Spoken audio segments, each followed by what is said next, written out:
veterans are treated. And you know, when they see that, they all come. They say, oh, you mean you're going to give us free medical? Can you, this is not even believable. In California, free, and other places, free medical, education. The classrooms, you have people that can't even speak English and they're sitting all over the classroom. It's killing our country. But we will have a huge dividend to address the homeless crisis in our own country. We're going to save a tremendous amount of money. We're going to take care of them. We will get the homeless into tent cities, shelters, rehab, and mental institutions, and we'll get them off the streets of our cities. And living like that is no good for them, the homeless, and it's no good for the people that have to make our cities great again. You can't make your cities great when you have thousands of people laying all over the streets. To uphold our Second Amendment, I will ask Congress to put a bill on my desk delivering national concealed carry reciprocity.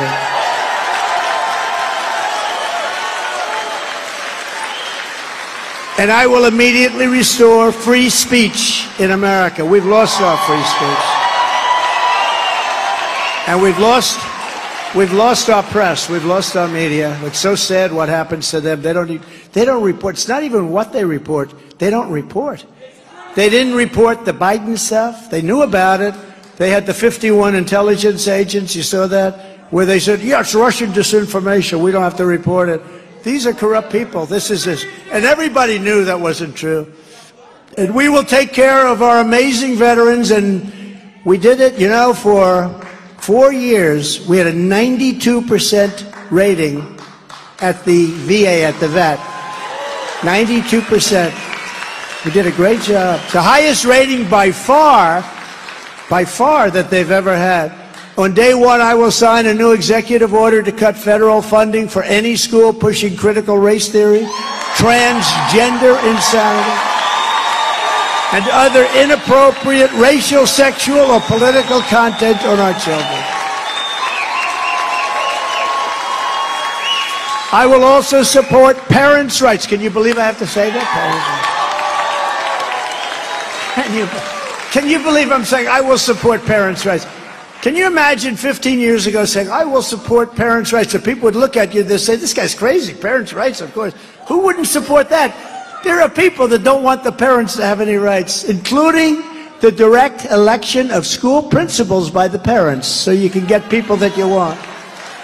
If any principal is not getting the job done, the parents should be able to vote and fire him, get him out, get somebody that will get it done. And I will not give 1 penny to any school that has a vaccine mandate or a mask mandate.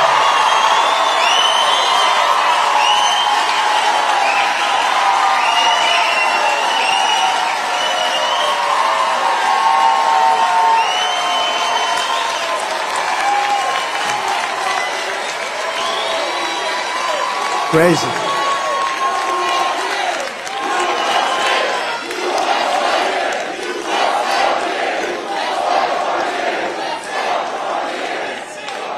We did a great job, but we didn't mandate anything. The Democrat governors would run their states, and generally they did those mandates, and they were disasters. And a lot of them, they really did it right, Republican governors, when you look at what happened. And I will tell you another thing that people can't even believe. I will keep men out of women's sports, okay?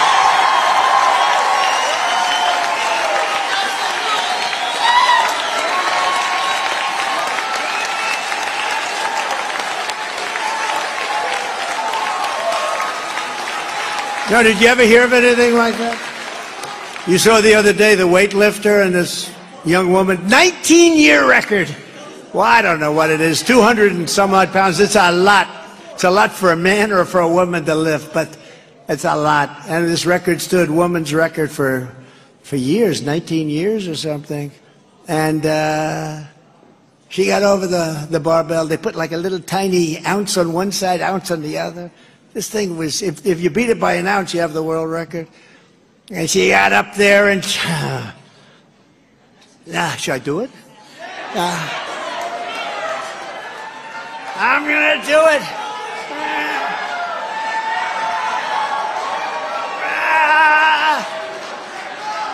She couldn't do it. Then a guy came along, who happens to be a woman now, according to the laws of our country. And he looked at it. They said, have you lifted before? Not really. Let's take a look. He looks at it, goes, he has the record by like 90 pounds or something like. It is so stupid. It is so unfair. The swimmer you know about, right? The swimmer. She's a great swimmer. Great swimmer. She's going for the world record. She looked up and down. She sees young ladies that she grew up with. They're all great swimmers. They've been from the time they were born, frankly, because that's the way it is. They were good from the time they were born. Jack Nicklaus was a great golfer from the first day he picked up a club. That's the way it goes, right? You know, they were great. She looked up. She sees her friend. She looks down. Then she looked to her right, and there's this huge person. Looked like Wilt Chamberlain. Wilt the Stilt. He was 7'1". Now looked like with a wingspan. He was built like this. She was built, I'm sorry, like this. Most perfect body. I wish I had a body like that. I would have been president 20 years ago if I had this body. It comes down like this. And she looks, she says, wow, oh, whoa, this is, I wonder how she swims. And you know the young lady was very seriously injured. You know that, right? Windburn! Because he went by her so fast. The wind was so great. She got a bad windburn, but she'll be okay. Now, do you think, does anybody really believe what's going on in this country? I will sign a law prohibiting child sexual mutilation in all 50 states.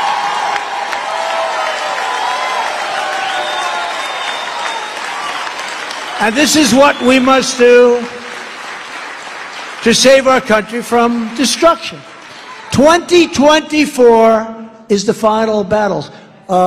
If we don't take it over, we're not going to have a country anymore. I want to be positive. I'm just telling you, we're not going. If we allow them to cheat, because it's the only way they're going to win the election. If we allow them to cheat again, you're not going to have a country. If you put me back in the White House, the reign of corrupt Washington establishment will be over, and America will be a free nation once again. With your support in this election, we are going to complete the mission. We are going to finish what we started.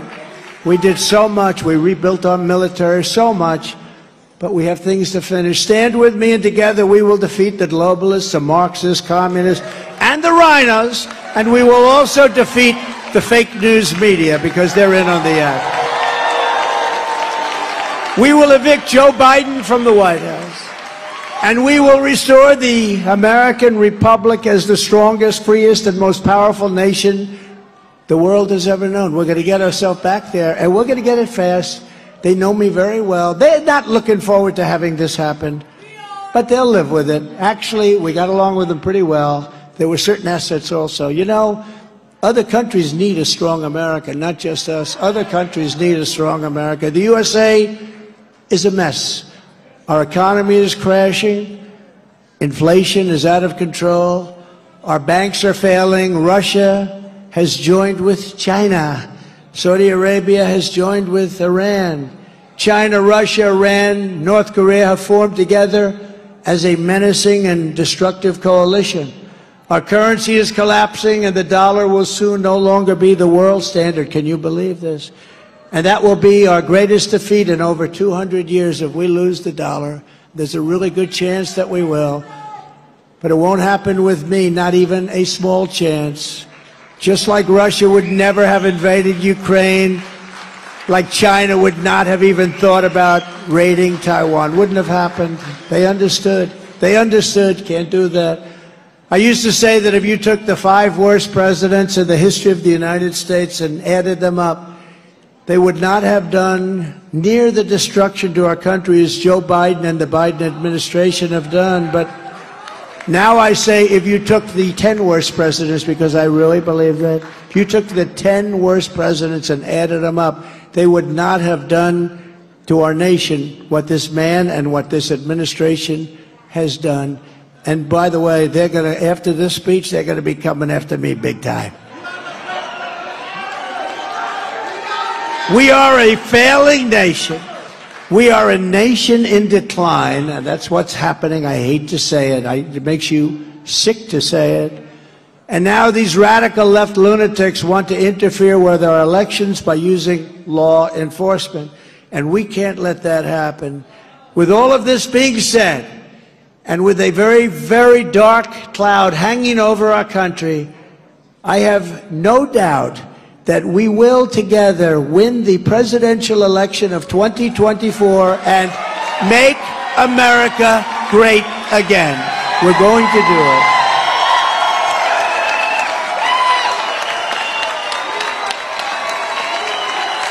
Thank you. God bless you, everybody. God bless you. God bless you. And now God bless me, because I'm going to take a couple of questions, okay? Where are we going to go with the questions? Do we have a mic at some point? Do we have a little mic? Oh, go ahead, please. Yes, ma'am. Hi, I'm Elizabeth Girard. Thank you for the shout out early. I appreciate that. One of the issues we are super passionate about at the New Hampshire Federation of Republican Women is women's sports and keeping biological men out of women's sports and out of women's bathrooms. Right. We recently released a statement calling out Chris Pappas and Ann Custer for voting against the Protection of Women's and Girls Sports Act. So how do we ensure that women can compete on an even playing field and feel safe when it comes to this issue? Vote for Trump. That's how you do it. Okay? You're going to have no problem. You got me on that one before it was even an issue. It's the craziest thing. And you know, it's amazing. It's a good statement and or question, but so many people, they hear it, they can't even believe it. They can't even believe what's going on with that subject. No, you vote for Trump. That's going to be totally gone. Okay? Go ahead, please. Yes, go ahead. Yes, sir, Mr. President. Thank you very much, Frank Dawson, and thank you for the phone call 3 years ago. I remember that, yeah. Thank you very much. You are the man. Thank you very much. I would like to ask you a question concerning the military. Okay. Do you promise the veterans out there, guarantee them that you will make our military stronger as it was before you were pushed out of office, and you will return, and also make a promise to all law enforcement, all legitimate law enforcement, that you will protect and support them all the way? So I remember the call. I don't know why, but I have a good memory. But I remember the call very much, and I appreciate the love with that statement, not just a statement. The answer is yes. We rebuilt our military. We have the finest equipment in the world. You know, we had jets that were 48 years old, where the grandfather was flying them. Some of the bombers, the grandfather was flying them, and now the grandson is flying them. Now, we're redoing our military. We redid a lot. As you remember, I made Space Force, and they tried to end it as soon as they came into office, and they had a revolt in the military. We created Space Force. That's the first time in 78 years since the Air Force that something like that's been done, creating a new branch. So the answer is yes, 100%. You will be satisfied. Not only that, the veterans are very satisfied, 92%. But now, in other words, we had an approval rating, the VA, of 92%. That's never happened before. That's a real job. You know, we got approved where you can fire sadists and sick people. You know, you couldn't fire them no matter what they did. You couldn't fire them because of lots of reasons. I won't blame civil service. I won't blame unions. I won't blame anyone. You couldn't fire them. And we got that done. And we also got it done where you can go out and get your own doctor, and we pay, because some of the veterans, as you know, were online for weeks and months. Some of them became terminally ill, waiting to get just a very simple procedure or prescription. They'd have to wait 4, 5, 6, 7 weeks. And we made it, you understand this, those two things were very important. The ability, we fired, I think, 12,000 people. They were sadists. They wouldn't attack these people in prime time, I can tell you. But they were sadists, they were thieves, they had some very bad people. We got rid of them. We actually had that passed in the legislature. They've been trying to do it for 48 years. And then on the other, as you know, that was a big deal. If you have to wait online for any more than 24 hours, you have the right to go out and get a doctor, get yourself taken care of, and we pay the bill. And that worked out unbelievably well. You know that's true. That's why they like us. But the answer is yes, we'll take care of it, okay? Thank you. Good to see you. Okay, please. Good afternoon. afternoon, Mr. President. I'm Christine Peters, also from the New Hampshire Federation of Republican Women. Good. And two of the top 3 issues that women are concerned about right now are inflation and the economy.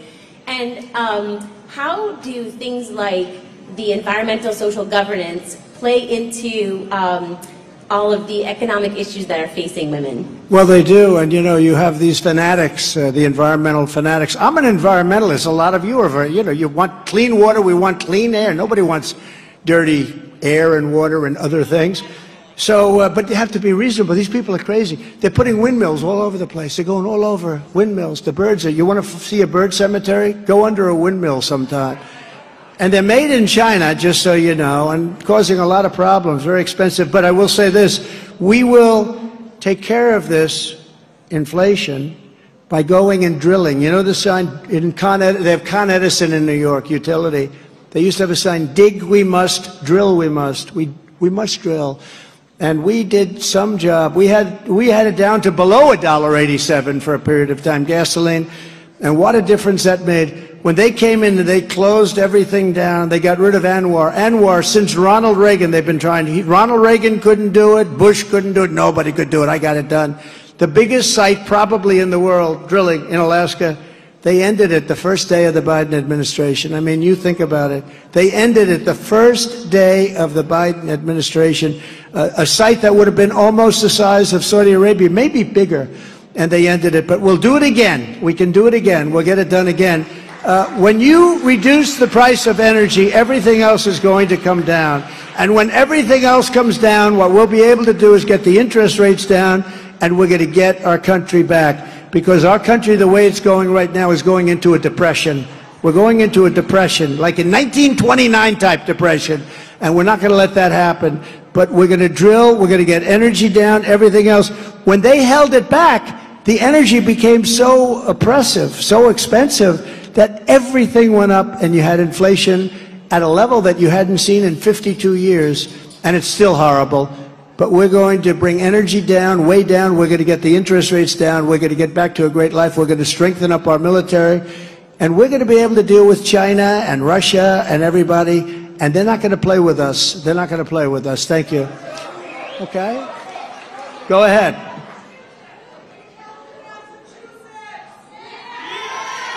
Go ahead.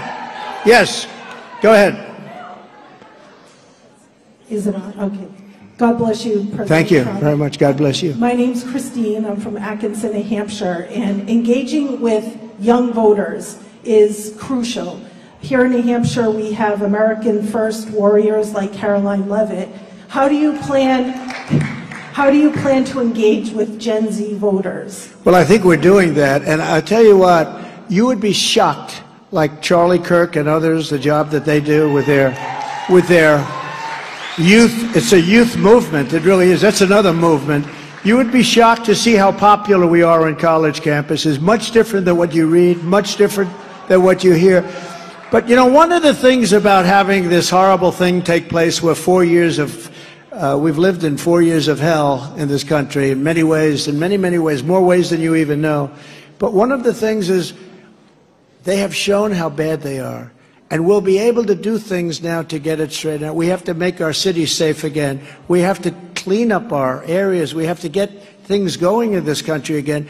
They've shown how bad things are. The voting is so dishonest. People see it. People see it. All you have to do is just have a little common sense, and you see the level of dishonesty, because we want strong borders. We want great elections. We want strong elections. We want great education. And all of the things that have happened in the last 4 years have shown how bad these policies are. And it's actually, in a certain way, going to make it much easier for us. Okay, one or two more. Go ahead. Do you have anybody over there? What happened to that man with the mic? Let's go over here. Hi, my name's Tony. I'm actually here from the Cape, all the way from Cape Cod. Nice place. Very nice. I just have a question on election integrity. So we're all here for... Or lack of integrity. Thank you. That was going to be my next question. How are we going to take back 2020? I know we got 2024, but we need to still work on what happened with 2020. And how are we going to make America great again by taking back the 2020 debacle? The best thing we could do right now, and there are a lot of people going, working very hard on 2020, because, history, you can't forget history. If you forget, you're doomed to failure in the future. But there are many cases going on right now. You know that. I think you're involved in some of them. But there are many cases going on right now in different states. If you look at Wisconsin, what they found out in Wisconsin, they were one crazy vote away from turning over the election. And they should have turned it over. This was a political whack job that voted the wrong way. And other judges on that panel just excoriated him. But you look at what's happened in some of these states, they get it, they know what happened. But you know what we have to do? Never forget that. I'm not one of these who you have to forget it. So many people say, sir, put it in the background, put it. You can't forget. Because if you forget, they're going to do it again. What we have to do is we have to win. Because, you're talking about a very short period of time. We have to win, and we have to win big. We have to win. We have to really swamp them. If you swamp them, there's not a thing they can do. There's a level at which they can't do it. And to be honest, we did so well last time, I sort of thought we swamped them, but they used COVID to cheat, among other things. So they used COVID to cheat. We're not going to let that happen, and we're not going to hopefully have any of that. But we have to watch. The most important thing you can do is on election night, meaning election period, I'm sorry to say. France just had an election recently. 36 million votes, all paper ballot. You had voter ID, and it was same day. So you had same day, voter ID, all paper ballot. The election was over at 10 o'clock. The numbers were cast. Everybody went home. Congratulations. There were tears and there was joy, and that's what we should do. Same day voting. Because when you have voting that lasts for 44 days, and everybody's looking around and moving things around, and why is this truck here? What are those things that are moving in and moving out? People have to have confidence in elections. People have to have confidence. The problem is we have a lot of people without courage.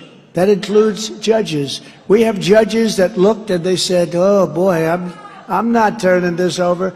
They didn't have courage. They didn't have courage to do what should have been done. But we can never forget that. And it just, a lot of people are continue on. We have to win, though, now. Now we have one coming up, and we have to win like never before. We have to get more votes than anybody ever got. And we have to watch those polling places, stand over those. They threw our people that were watching, our poll watchers, they call them, they had thugs, in many cases, throwing them out of the room. And these were good people. And it'd say, I'm a poll watcher. Get out of here. Get the hell out of here. I mean, they intimidated these people. And it was just such a horrible, corrupt election. We have to have courage. And if we don't have courage, you're not going to have a country. I love your question. I love your question. Now we have to win, and we have to win bigger than ever before, and we'll get it all straightened out. Okay, we'll do one more. How about one more? Go ahead. Now, this is a bad question. Or if I don't give a great answer, I'll do another one. Because, Elton John said, encores are very dangerous. You do a fantastic concert, everyone's going crazy. Then you do an encore of a song, it's good. Then you do another encore, and the song doesn't work. And you leave, everyone said, what a rotten job. But you're never going to say that about Trump, right? Let's go. President Trump, my name is Brendan, and I would just like to know, what is your plan for dealing with the growing threat of North Korea? North Korea has been a very good example of what intelligence is. I got along great with Kim Jong-un. We had a very tough start. I called him Little Rocket Man. I called him Rocket Man. I called him lots of things. He called us. And then one day I got a phone call, and they said, we want to get together. And the Olympics in South Korea was coming up. Nobody bought it. They weren't selling anything. And all of a sudden, I got North Korea to participate in the Olympics, and the thing sold out like in 2 days. It was incredible. We did a great job with North Korea. We will be able to deal with North Korea. I don't think this administration will be able to deal with North Korea. Okay, one more. Go ahead, one more. Yes, ma'am. President Trump, I believe most Americans can agree that the radical left's defund the police movement was destructive to our police force. It's still going on too, by the way. Absolutely. When you are president, what will be done to correct the getting our police up to par with proper training, with proper numbers, and get them back on track. So you're talking to the right person. We are taking care of our police. I did. You know, when I was in office, we had billions of dollars worth of Army equipment, Marine equipment, naval equipment, billions in storage rooms all over the United States. And Obama didn't want to get it out because he said it looked too tough. It didn't look good to give it. I said immediately, get it out. I gave billions and billions of dollars. You know what I'm talking about. All of this ex-military equipment. It was incredible. And for safety, including trucks that were armor-plated, I gave it all to the police. We got it out. It was sitting there drawing dust. But very valuable stuff. We took care of our police. We are going to take care of our police, and we're going to make sure that we support our police, because our police can solve the problems of our cities instantaneously if you let them do their job. And we love our police, and we love our firemen and everybody else that does. But we have to support them, and we can't have them be afraid that if they use one wrong word, their life is ruined. We can't let that happen. And you know, one other thing, they do an incredible job, and you have bad apples. Every once in a while something happens. It shouldn't happen, and we have to understand things like that can happen. We have to support our police. These are great American patriots. They used to do a job, now they're not allowed to do the job. We have to allow, especially in our cities that are rotting and decaying, we have to let our police back. We have to let them do the job that only they can do. They're fantastic people, and we are with them, and we're going to help fund them. We're not defunding, we're going to fund our police. Thank you, great question. Well, ladies and gentlemen, I want to thank you. This is an incredible place. This was a great day. I enjoyed it so much. I want to thank Steve and all of these incredible endorsers, because that's a record-setting endorse. But I want to thank you all. God bless you all. We'll be back. God bless you all. That's good. Well, thank you very much. What a group this is. Ooh.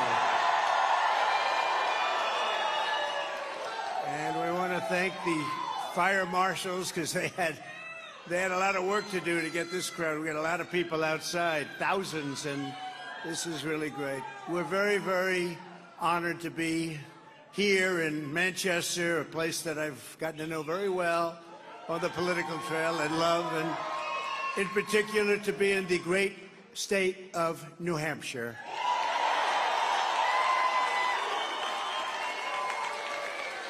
As I promised you, and as you know from the beginning, I fought to protect and defend New Hampshire's beloved first in the nation primary, and you got it.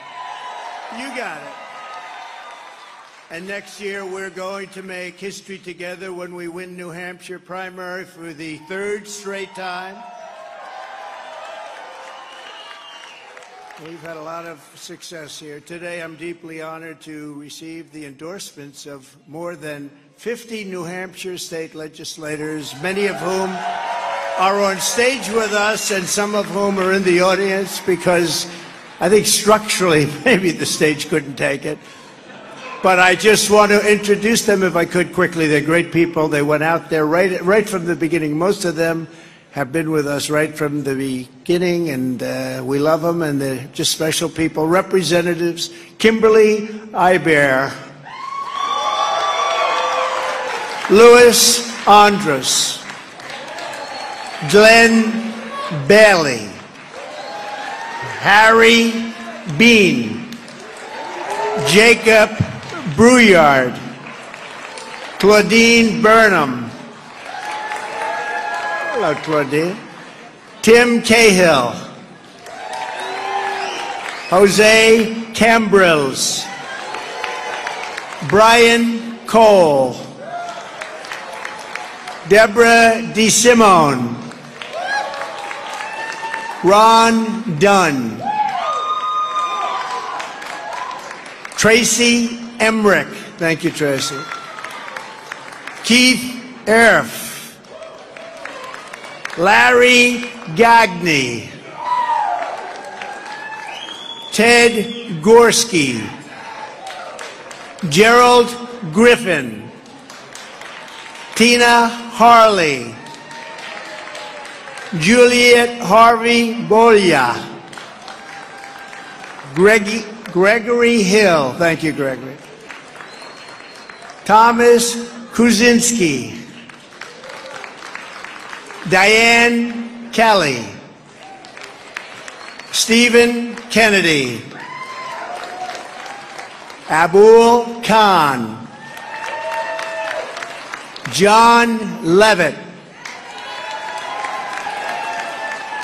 Nikki McCarter. Valerie McDonald.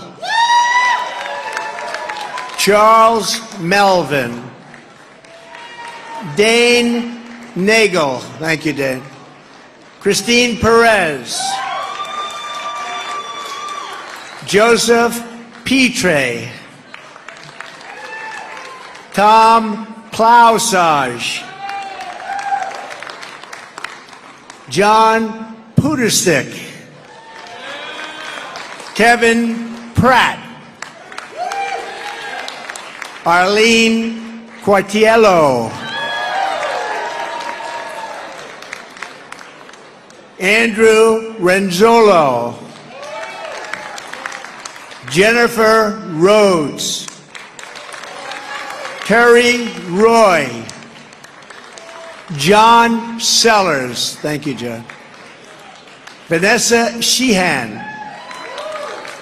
Lisa Smart. Look, these are endorsements. How good is this? Lisa Smart.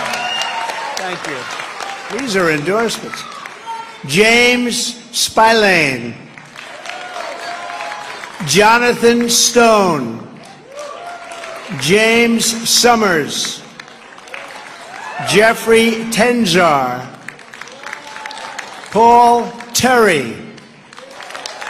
Dick Thaxton. Jordan Urlili. Jordan, thank you. Lily Walsh. Kenneth Weiler. Robert Wary. And Clayton Wood.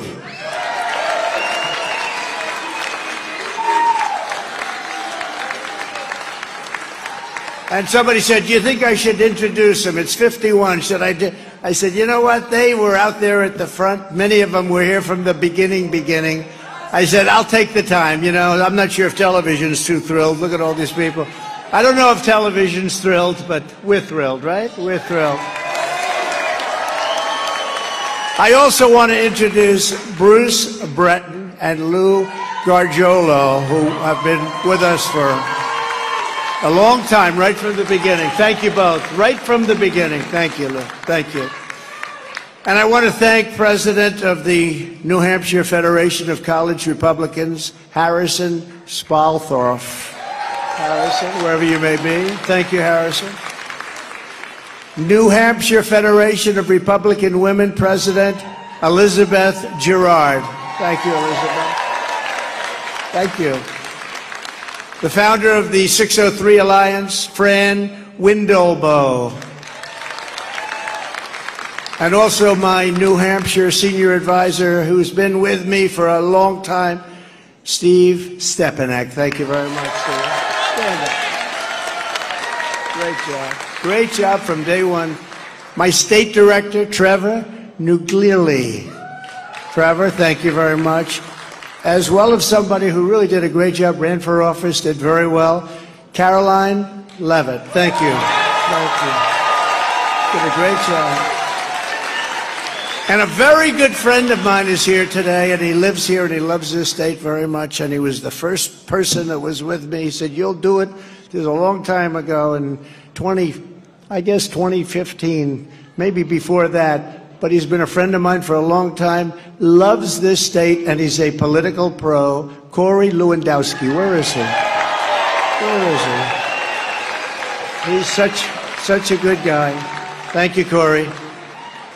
And by the way, we will take a few questions if you want after we're finished. Is that okay? So I do that early so you can think. Otherwise, if I do it right at the end, that's the better way to do it. I'll finish, and then I say, any questions? Okay, let's get out of here. Now you have a whole little time to think about it, but we'll take a few questions, okay? You think Biden takes questions? I don't think so. I don't think so. You saw yesterday, he had the cue card. He said, call this one. This is what she's going to ask, and here's the answer. They never did that with me in the White House, I can tell you. On Tuesday, Joe Biden officially announced that he will seek 4 more disastrous years in the White House. As you know, I've done very well against crooked Hillary Clinton, but today I'm going to do this, and I think this could be maybe the most important part of what I'm going to say, because this is going to be a major announcement. Are you ready? Is everybody ready? I will be retiring the name Crooked from Hillary Clinton and her moniker. And I'm going to give her a new name, I don't know, like maybe Lovely Hillary or Beautiful Hillary. But I'm going to retire the name Crooked so that we can use the name for Joe Biden, because he'll be known from now on as Crooked Joe Biden.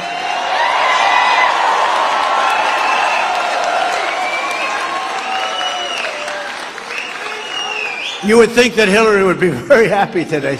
She's out there someplace celebrating. Because there's never been anyone in the history of American politics so crooked or dishonest as Joe Biden. And the press absolutely refuses to report it, all that press back there. Because frankly, they're just as crooked as he is, and they are. They're just as crooked. The choice in this election is now between strength and weakness, between success or failure, between safety or anarchy, between peace or conflict, and prosperity or catastrophe. We are living in a catastrophe. With your vote on November 5th, 2024, we're going to crush Joe Biden and the White House, that gorgeous, beautiful White House. We have to take it back. We're going to beat him at the ballot box, and we're going to settle our unfinished business. It's unfinished. Biden announced his presidential campaign by, get this, a prepackaged video. I was going to do that for you today. I'll do a little video, send it up to New Hampshire. You wouldn't have been very happy about that.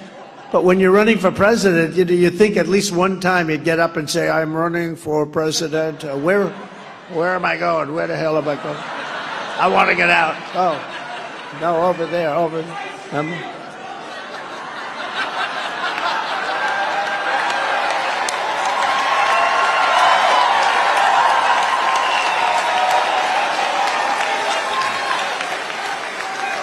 A prepackaged video that took supposedly 7 takes to get it right, if right is what you want to call it.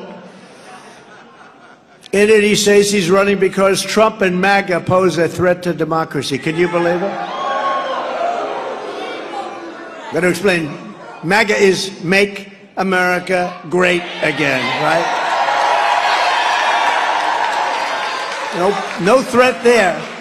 No, it's Biden who poses the threat to democracy because he is grossly incompetent, has no idea what he's doing, and basically he doesn't have a clue, and that's a very bad position to put our country in. Our country is in a very dangerous position right now. Very, very dangerous. We're now a nation, and we are a nation in serious decline, a nation that has lost its way. We're led by a hopeless person, but we will win in 2024 and make America great again. We can do it. It's not too late. It's not too late. But we've got a year and a half to go. That's a long time with what's happening to our country. That's a long time still. With such a calamitous presidency, it's almost inconceivable that Biden would have even thought of running for re-election. He's destroyed our country, and yet he says in his recorded piece that he wants to finish the job. That's right, he wants to finish the job of destroying our country. But on that, he's actually very close. He is very close to finishing the job, unfortunately. One of the most important issues in this campaign will be which candidate can rescue, and this country needs a rescuing. We have to rescue America from the wreckage of the Biden economy. Under my leadership, we built the greatest economy in the history of the world. In fact, We actually did it twice because that horrible gift from China came over. COVID, or the China virus, as many people say. Actually, in New Hampshire, you say China virus, pretty much. But now we will do it again. We will do it again. We passed the largest tax cuts and reforms in American history. We cut more job-killing regulations than any administration ever, also in history. We achieved American energy independence, and we were about set to do American energy dominance, bigger than Saudi Arabia, bigger than Russia combined, ×2. And we slashed the price of gasoline down all the way down to $1.87 a gallon. Doesn't that sound good? That's why you have this horrible inflation, because of what happened to your energy. Now everything's up. Now it's happening to everything. Thank you. Thanks to our policies, the typical New Hampshire family saw their annual income rise by $6,000, the largest increase in recorded history, the largest. Nobody's ever seen that, by $6,000. Everybody was happy. For decades, the corrupt globalist establishment savagely betrayed New Hampshire workers. You know that better than most. I see those beautiful factory buildings. Some are now apartment houses, and some are now senior citizens. But the factories, that's what you had to do. The factories, there's so many gone. Your state lost 1 in 4 manufacturing jobs after the NAFTA disaster and China's entrance into the World Trade Organization. But after years of cruel sellouts by past leaders, I ended NAFTA, the worst trade deal ever made. That was the worst trade deal ever made, what they did to us for so many decades, and replaced it with the incredible USMCA, Mexico, Canada. That's considered now the best trade deal ever made. So good, in fact, that Mexico and Canada are now trying to renegotiate the deal with the Biden administration. I say, don't do it. Don't talk about it. Don't do it. Somebody over there told me it's unfair. I said, you know what? We lived with unfair for decades. Now they say it's unfair. No, we made a great deal, and you're all manufacturers, farmers, everybody is benefiting. USMCA, we're very proud of that. Don't let them renegotiate. I withdrew from the job-crushing Trans-Pacific Partnership. That would have totally destroyed this country. They were all set to sign. Obama, Barack Hussein Obama, they were all set to sign it. And I stood up to China like no administration has ever done before.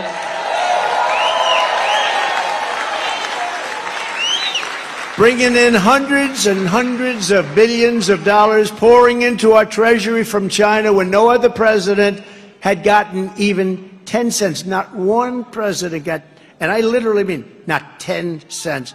We got hundreds of billions of dollars. I don't think they like me too much, but that's okay. Well, everybody else is paid off by China, including, by the way, our president, okay? It's a big problem. You wonder why he does nothing about China, why he doesn't do what he's supposed to be doing, because he got millions of dollars from China. You see it. I made big promises to the people of New Hampshire, and as your president, I kept every single promise.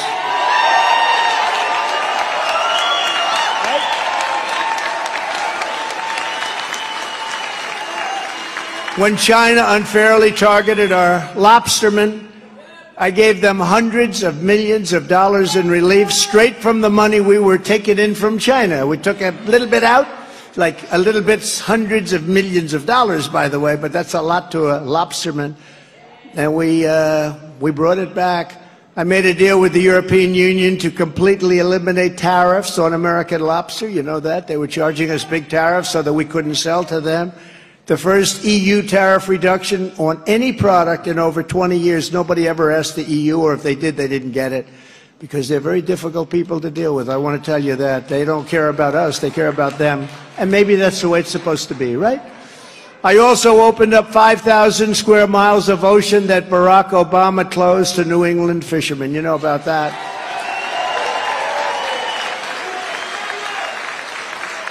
But you also know I opened them up totally. Nobody could even tell me why they closed. Think of miles and miles of beautiful ocean front, and now I understand that they want to close it up again. Is that true? I can't believe it.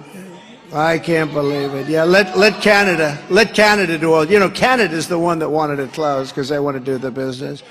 And I gave our farmers $28 billion out of the tariffs that we took in from China because they were treated very unfairly. I said, how much would it be? They said, approximately $28 billion. I said, I'm going to take it from China. China paid them $28 billion. Who else is going to do that one, okay? Tell that one to President Xi. You mind giving our farmers $28 billion? Actually, better than that, we signed an incredible trade deal with China, but once COVID came in, I didn't care about trade deals so much, but it's a tremendous trade deal, $50 billion, and it was an amazing deal. But once COVID came in, I didn't even talk about it. In everything I did, I put New Hampshire first, and I put America first, everything. When I left office, we handed Joe Biden the fastest economic recovery ever recorded, all with no inflation. We didn't have inflation. We had low energy prices that kept it down. When he stopped the energy, stopped the drilling, you know, I have a sign, drill we must, right? They have a sign, don't drill. We won't, just, they won't do it. They won't do it. What they're doing is crazy. And what it's done is raised everything. And now everything's so high, and now they've taken on their own inflationary trend. It's not just energy anymore. But they did that with energy. They destroyed our economy with the high prices. All electric cars. Oh, that's wonderful. Everybody. They don't have enough electric to turn on the lights. And now they're going to say, let's do all electric. I love electric cars. They go for about an hour and a half. Then you're in the middle of nowhere. You're saying, how do I get this thing charged up? He took that booming economy and he promptly blew it to shreds. He took the greatest economy in history. It was just announced that in the first quarter of 2023, GDP growth was a very weak 1.1%, and the forecasts show it's going to be getting much, much worse. So we're at 1% and getting worse. That doesn't sound too prosperous, does it? Look at these other countries that are eating our lunch. I had them. They were doing anything they could. They respected your leader. They respected your country, I want to tell you. They saw me coming. They weren't happy. They weren't happy. Every time France, or one of the countries, but France in particular, they were a little difficult. I really like their leader, but he's a very difficult guy. And whenever he got cute and wanted to tax our people or our companies, I'd just say, that's okay. We're going to put a 100% tariff on all wine and champagne coming into the United States. They would say, no, no, no, we will not do it. We have decided we won't do it. No, but I don't think they do that. I don't think they do that in this group here. We should have tremendous power. We have tremendous economic power that we don't use. But, you know, we better be smart, because soon we're not going to have economic power. We're not going to have anything. Since Joe Biden took office, the typical family has lost over $7,400 in annual income. Think of that. Inflation is out of control.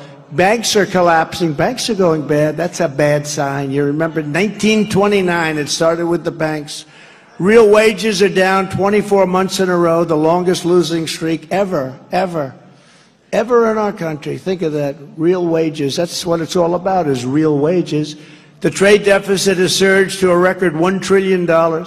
Household wealth has declined by $4 trillion. These are numbers that nobody's ever seen before. You know, they stand up and they say, no, the economy is good. The economy is horrible. After Biden shut down the Keystone XL pipeline that I started and passed a $20 billion tax hike on American energy, gas prices in New Hampshire are up 53%. And your state, congratulations, you did have one good thing from this administration. You set a record, if you like records, but not like this. Your state has the highest electricity costs in the entire nation. Tell your governor he ought to work on that a little bit. You know that, Steve? You have the highest cost in the entire nation. I will quickly be able to cut that number in half, or more than that. I'll do that. Nobody knew that. New Hampshire has the highest electricity cost, I think the highest energy cost, but highest electricity cost in the nation. Let's go to all electric cars. How does that sound, right? You have the highest electric cost in the nation. They don't want to give you They don't want you driving. Like, how about driving for about an hour and 15 minutes, and then say it's time to get a charge. Joe Biden cares only about enriching his own family. I care about enriching your family and you. A Biden victory will be bad for you, good for China, and truly great for these globalists. We've got a lot of globalists. A Trump victory will be bad for the globalists, the rhinos, the communists, the Marxists, but it will be great for the hardworking people of New Hampshire.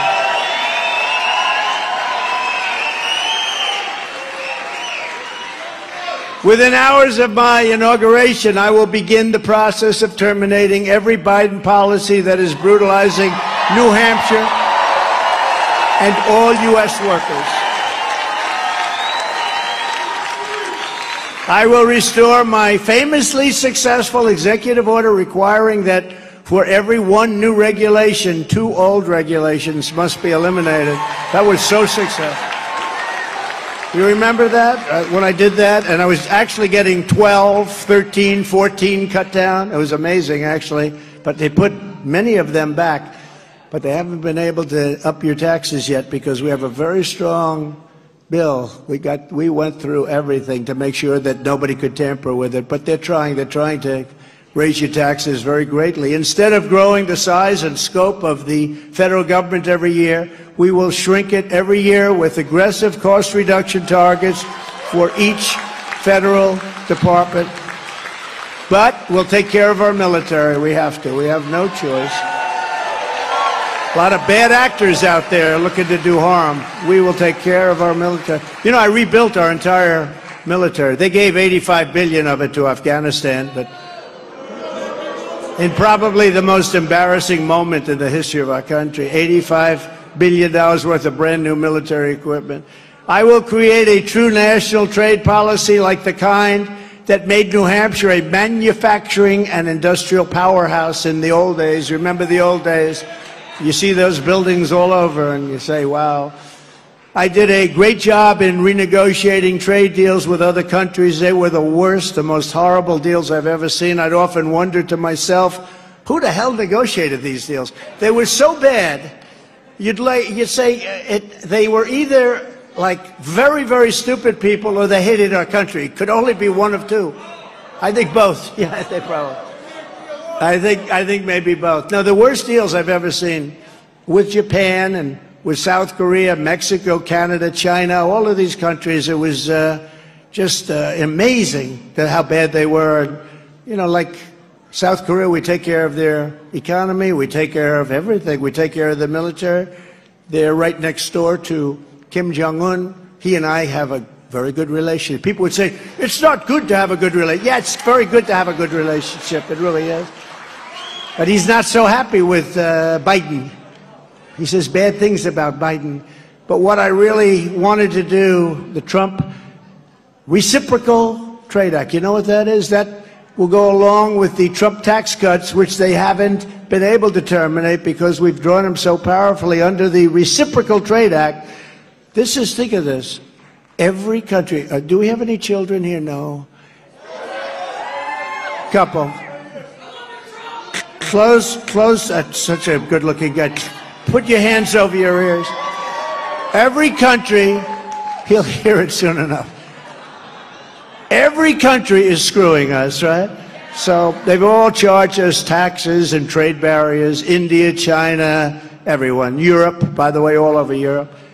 Under the Trump Reciprocal Trade Act, if India, as an example, or China, Europe, any place, any country charges us, let's say, 100% or 200%, that's what they do. You could ask Harley Davidson, you could ask a lot of companies that are unable to put their product into these countries because what they do, they make it impossible. We immediately charge them the exact same thing. It's called reciprocal. Reciprocal.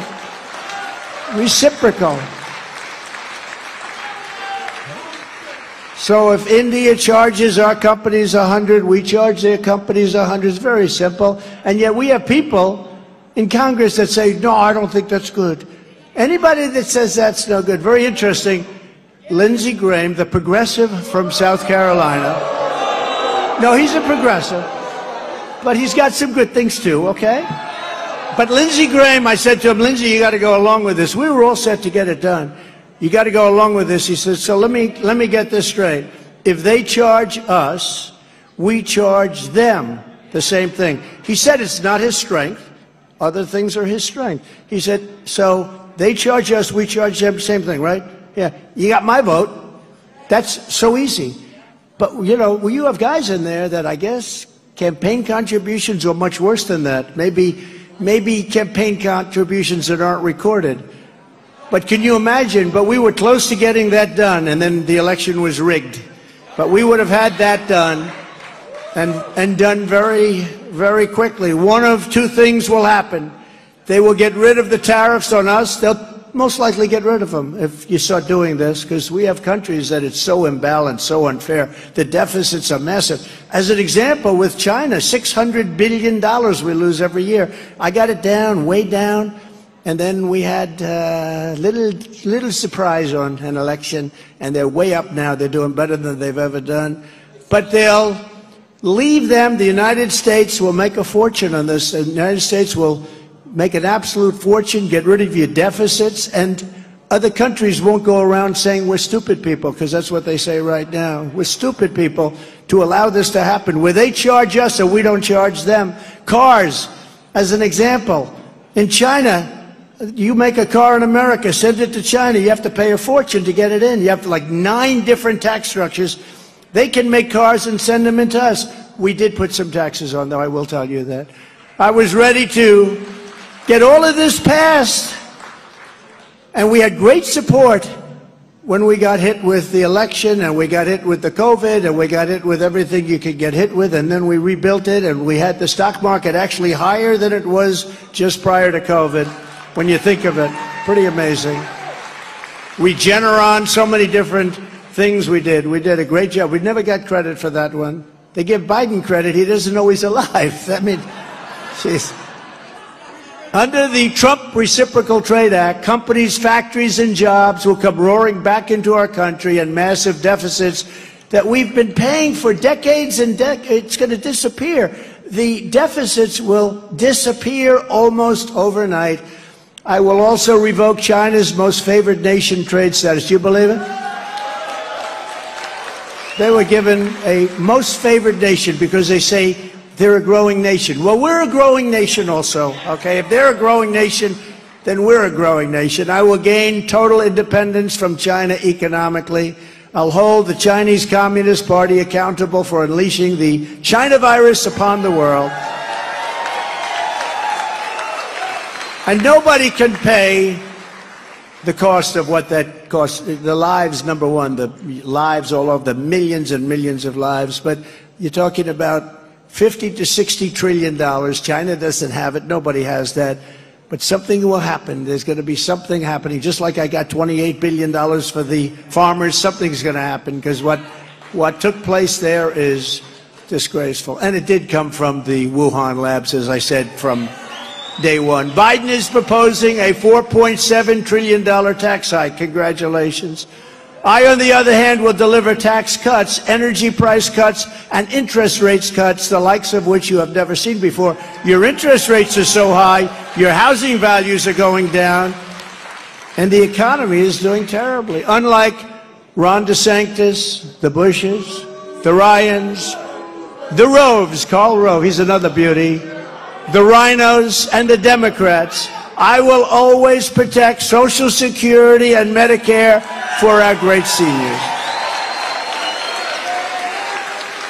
I will end Joe Biden's war on American energy and immediately begin the process of expediting construction of new natural gas pipelines to New England.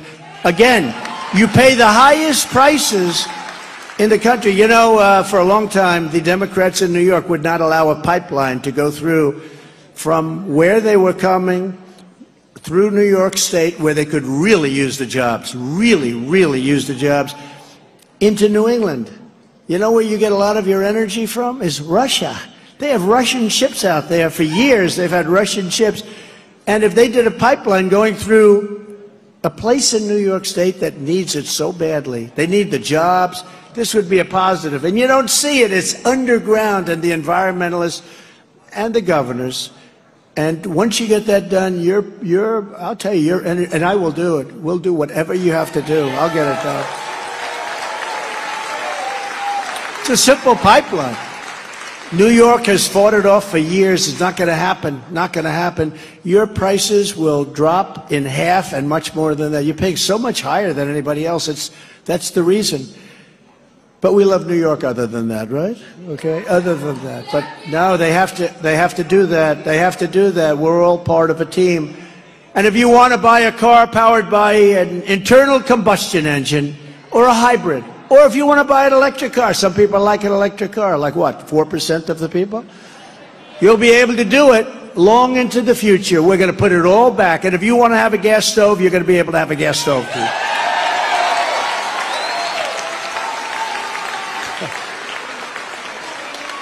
Can you imagine them saying you can only buy electric cars when they don't go far enough, they don't drive long enough, when some people don't like them, and when the batteries are all made 100% in China or in areas that China controls? Who is coming up when we have more liquid gold under our feet than any other country, including Saudi Arabia and Russia? But we're not allowed to use it. The electric car takes so much energy to create the battery that they won't break even environmentally. If you're a believer in that, the making of the battery throws off more, let's call it dirt into the air, than anything you're going to do by driving one of our very beautiful cars around for a long period of time. So they don't say it. But very importantly, China has all the minerals, has everything you need to make the batteries. They're going to make them. We don't have that. We have everything. We don't have that. This is opposition research. This is really incredible. When you look at it, you know, I started saying about a month ago, I realized how crazy the borders, ridiculous. We don't want to open borders. April Fools, right? Remember, it's like everything's April Fool's Day. All electric cars, April Fool's Day. I don't mind electric cars. You should have everything. Some people might like electric. Some people might like something else. Some people might like a motor scooter. Let them get whatever the hell they want. But to force them, when we don't have enough electricity for ourselves. You go out to California, they want all electric cars, and yet they have brownouts during the summer and blackouts. The whole state goes out, and then they say, oh, let's hook up another couple of million cars. The whole thing is crazy. It's crazy. And that's why I say April Fools. Everything, they don't want voter ID. How simple is voter ID? We don't want voter ID. Why don't they want voter ID? Because they want to cheat. That's all. Our opponents know that no one can match us on the economy, and that's the reason that we're way up in the polls. We have polls. I'm going to show you a couple of them. So today, a very respected poll came out. Emerson, big poll. It has Trump.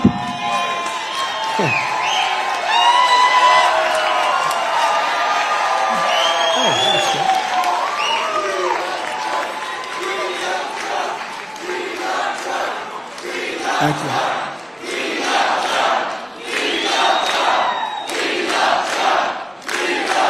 Thank you.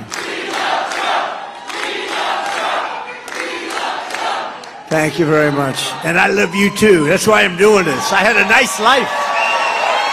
I had a nice life. I didn't have to go before grand juries every time I fly over a state. If I fly over a state that happens to be Democrat run, they send me a subpoena to go before a grand jury. These people are sick. They're weaponizing that stuff. But, you know, these polls are amazing. So today is very, very important and big. Emerson poll came out. So it has Trump at 62%, DeSantis at 16%, Mike Pence at 7%. Obviously, people are dreaming of energy independence, a strong military like you had, and borders and low taxes that are strong. We want strong borders. We want low taxes. We want low interest rates. We want to be respected throughout the world, not laughed at. We're laughed at. You know, I said in a speech recently, somebody said, what do you think about Xi? I said, he's a very powerful, strong man. He's at the top of his game. The fake news media said, how dare they say that? I said, what am I going to say? He controls 1.5 billion people. No, he's not at the top of his game. The same thing with other leaders. They're sharp. They're smart. They're at the top of their game. We're the only one that has one that's not. And he's not close. And he never really had a top of the game if you go back 25 years. In this week's big morning counsel poll, that's another big one, Trump is leading by 37 points. And last week's, I don't know if you've seen these, Steve. These are good numbers. Makes Steve's job easy. Don't assume that, Steve. Just keep working, because under the Clarity campaign poll, a big one, I lead by 45 points at 65, with DeSantis being at 20%, Pence at 4, Nikki Haley at 4, and sloppy Chris Christie at less than 1%. Which, by the way, is substantially better than he did 7 years ago on the same stage against me right here in New Hampshire. Remember, he was less than 1%, so now he's still less than 1%, but he's doing much better, you know. Got a big mouth, that's all he's got. In Massachusetts, your neighbor, 70% for Trump.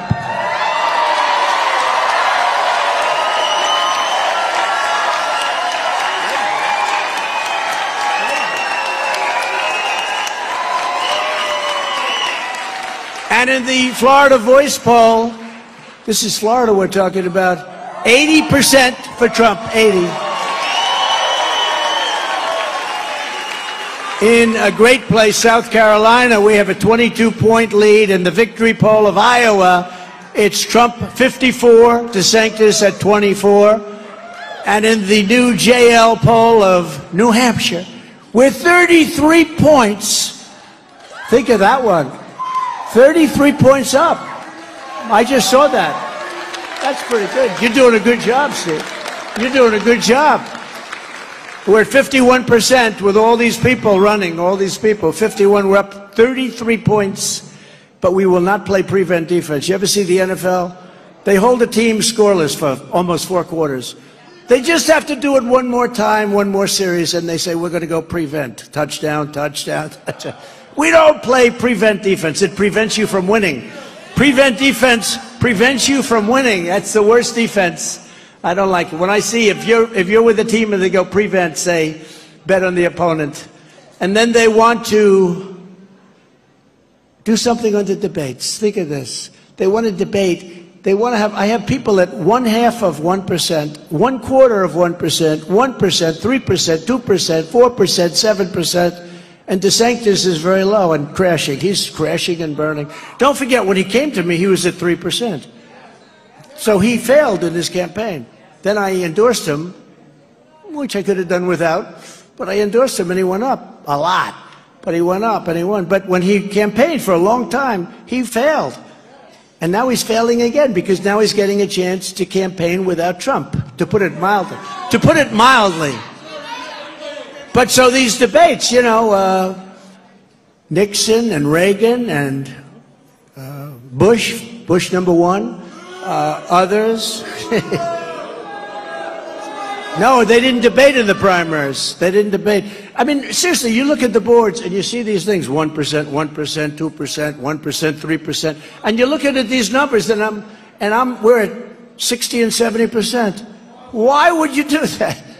You want intelligent people, don't you, to be running your country? But I do look forward to the debate with Joe. No, corrupt. With Crooked Joe. No, I look forward to that. Remember last time I said, where and why did you accept $3.5 million? Remember that? Why did you accept, on the debate stage, I had that guy, Chris Wallace. How's he doing? How's his career going? Not too good. He always wanted to be his father, Mike, but somehow it didn't work out. It's called lack of talent. But think of this. Think of this. Remember on the debate stage? I said to Biden, I said, why did you accept $3.5 million from the mayor of Moscow's wife? And Chris Wallace, he didn't know how to answer the question. Chris Wallace said, you shouldn't be asking that question. I said, has a lot to do. Why did he get $3.5 million from Moscow? He didn't do anything for it. And Chris Wallace stopped him from giving an answer, which he didn't have, by the way. Saved him. They want me to go to the Reagan Library, as an example, which is, nobody knew this until I brought it up yesterday, which is run by a guy named Fred Ryan. He is the chairman and CEO of the Washington Post. Can you believe it? This could only happen. The Washington Post, the enemy of the people, the Washington Post, think of this, is running the Reagan Library. I think Ronald Reagan would be spinning in his grave, okay? But you say, how did that happen? But they want me to go. And sadly, your Governor Sununu doesn't register. Now, sort of a nasty, isn't he a nasty guy? You know, it's funny, his father was very, very tough. But when I won, he became one of my best supporters. He really was. He really was great. But he was really tough.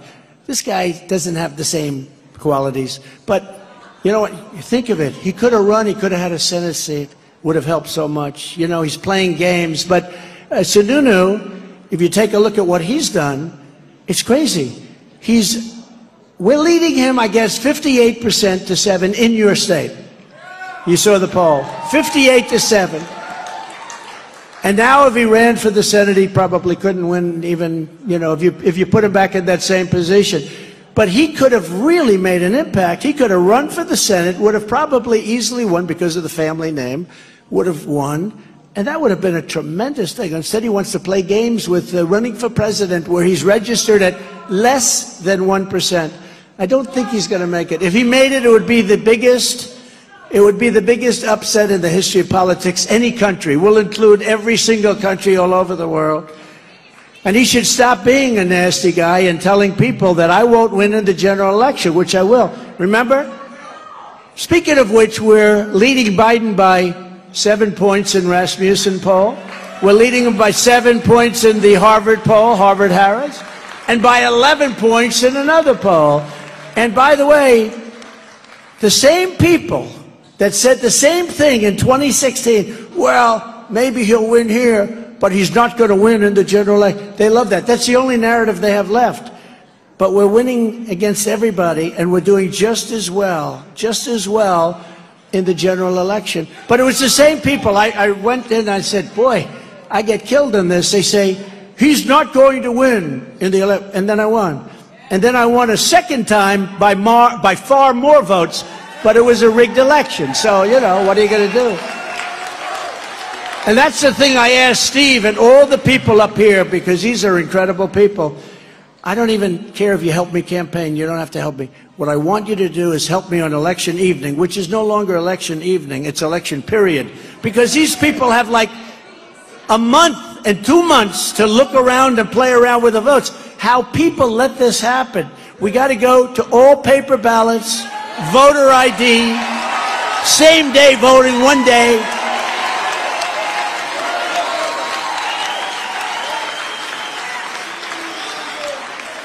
How about some of these guys? The votes aren't final until 2 weeks after the election. You say, how do you tabulate the result? What do everybody wait? The nation waits? It's a disgrace what's happened. And I asked the people on stage, and we have a lot of people in the audience that are great politicians and very important for your state, I don't want help. I don't even want help with the vote. I just want help on making sure the vote is cast and counted fairly. You know, Lenin, did anyone ever hear of Lenin? He said, the vote counter is far more important than the candidate. Has anyone ever heard that? Lenin, as they say in Russia. But no, the vote counter is far more important. It's very sad. We did so unbelievable. We got more votes than any sitting president by far. We got millions of more votes than Barack Hussein Obama. I was told if we got the same number, we can't lose. We got millions more, millions and millions more. And well, we thought we won until about 10:15 in the evening. Then all of a sudden we said, what's going on here? Now we got to straighten out our borders. We got to straighten out our elections, because we're like a third world country. These incredible poll numbers are one of the main reasons that the Marxist left is coming after us, using the criminal justice system for massive election interference. That's what they're doing. They want to weaponize law enforcement to interfere with our elections through the use of the DOJ and the FBI, attorney generals, and local district attorneys who actually, you know, the district attorney we have in New York, he's reporting into Washington. They sent one of the top guys from Washington to help him run his office.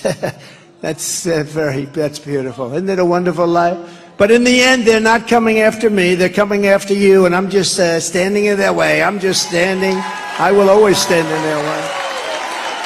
But we can't let that happen, because that's going to a lower level even than what happened in 2020. That's going, in my opinion, to a lower level that even happened in 2020. And they're working on it. I got more DAs and local people nobody ever heard of. We want the president in to testify. On what? I have nothing to do with it. Well, we want him in anyway to testify. Maybe he'll make a mistake. Maybe he'll do something. It's a disgrace. What's happening with our country is a disgrace, and it's a laughingstock all over the world. As the endless witch hunts and persecutions reveal, our enemies are desperate to stop us because they know we are the only ones who can stop them. They know that. There's never been a movement like this. By the way, in the history of our country, there's never been a movement like MAGA, Make America Great Again.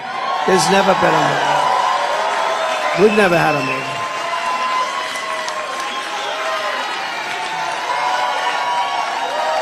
And with all of the, I'm looking, it's a lot of fake news. With all of the news back there, nobody's ever questioned it. You know, if I say something and I'm like slightly off, they say, oh, he made a mistake, he this, that, you know, these people. I've never been challenged. I say it all the time. Are you hearing me? There's never been a movement in history, like MAGA, Make America Great Again. But unlike other politicians, the harder our enemies hit me, the stronger and more determined we are. And that's as a party and as a movement itself. They hit me and we're all together. I'm with you, you're with me, and the harder they hit, the better we do. You saw that a couple of weeks ago with these fakes, these fakers.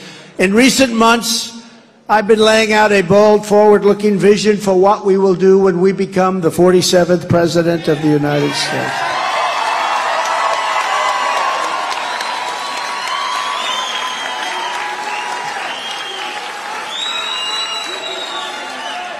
Before I even arrive at the Oval Office, shortly after I win the presidency, I will have the horrible war between Russia and Ukraine settled. It would have never happened.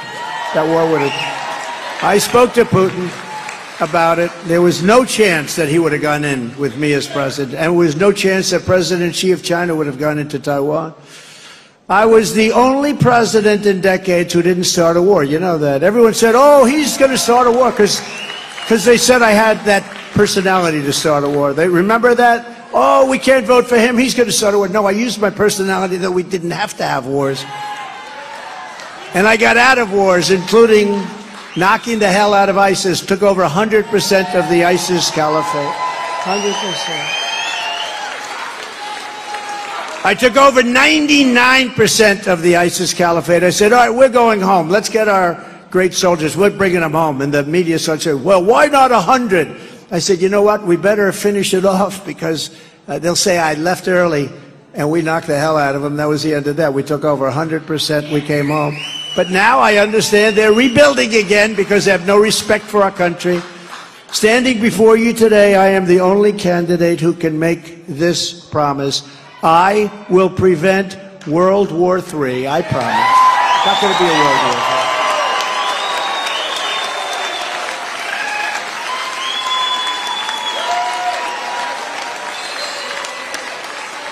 And very sadly, there's never been talk like what you're hearing now, because this guy doesn't have a clue how to speak. He's too tough when he should be soft. He's too soft when he should be tough. He says things that are so bad, provokes, and then shows weakness. It's the craziest thing. He says just the opposite of what you have to say. I know Putin very well. I know Xi very well. I know Kim Jong-un. If I didn't take over from Obama, if he had another year, you would have had a nuclear war with Kim Jong-un of North Korea. You would have had a nuclear war. Then when I got along with him, everyone hated, the fake news hated that I got along. He gets along Isn't it a good thing to get along with a guy with 5,000 nuclear weapons? That's okay. But I did get along with him. I got along with a lot of people that people are surprised, really surprised. That's why we had no wars, and they would have never gone in. And it's so all those people dead in Ukraine, far more than you think, far more than they report. These phony numbers where a city is blown up, buildings all crushed to the ground, there's nothing standing, and they say nobody was killed, 2 people were hurt. Hundreds of people, thousands of people were killed. These numbers are far greater and far worse than you hear. When I get back into the Oval Office, we will totally obliterate the deep state. We will establish a Truth and Reconciliation Commission to declassify and publish all documents on deep state spying, censorship, and corruption. By the way, they spied on my campaign. They got caught. Can you imagine if let's take Barack Hussein Obama, let's say we spied on his campaign, you got caught. What do you think would happen? You think it would just be some stories in only a few newspapers, because most of them don't even want to write it. They would have brought back the electric chair. That's what they would have done. It's a disgrace. It's a disgrace. Unequal justice. And I will require every federal employee to pass a new civil service test. How about the president? Let's start with the president. Demonstrating an understanding of our Constitution. To stop the local Marxist prosecutors who release rapists and murderers while persecuting conservatives. On day one of my new administration, I will direct the DOJ to investigate every radical district attorney and attorney general in America for their illegal, racist, in reverse enforcement of the law. I will quickly restore the most secure border in U.S. history, just as we had 3 years ago. We had the strongest, most powerful, most secure border in the history of our country. 3 years ago, we had the most secure. We built hundreds of miles of wall. It worked, by the way. Then we were going to do 200 more miles of wall in certain areas where we could see it was a little weaker than we wanted it. We started that. Could have been finished in 3 weeks if he did it. We had the stuff ordered. He took it away and hid it so that Texas and Arizona couldn't use it. And that's what I said. I guess they really do want open borders, and they actually want open borders, and nobody understands why. Why do you want to have people from prisons? Why do they want that? Why do you want people from prisons and mental institutions and insane asylums? That's a step above. That's Silence of the Lamb type, okay? Why do we want these people in our country? Why are we allowing them? And you know, you have to see these other countries. They are, I mean, they've never had it so good. Their prisons are emptied out into the U.S. They have no more